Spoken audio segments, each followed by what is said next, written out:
Hello বন্ধুরা, welcome back to mini blog. তোমরা সবাই কেমন আছো? আশা করছি ভালো আছো, আর আমি ভালো আছি। তো চলে এসেছি আবার একটা মিনি ব্লগ নিয়ে।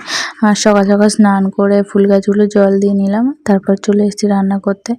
রান্না বান্না সেরে এটা আবার অনেকক্ষণ পর, মানে বিকালবেলা আর কি, ঘুম থেকে উঠে তো মাথাটা আঁচড়ে নিচ্ছিলাম। দেখো বন্ধুরা, আর মাথায় এত পরিমাণে চুলের জট লাগে না, বলে লাভ নেই, মানে প্রচুর জট ধরে চুলে আর কি।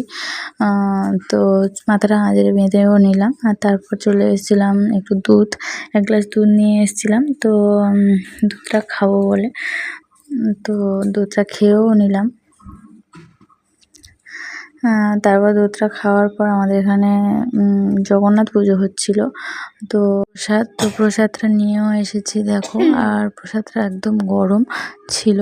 তো আমি ফুঁক দিয়েই খাচ্ছিলাম। তো চলো বন্ধুরা, আজকের মতো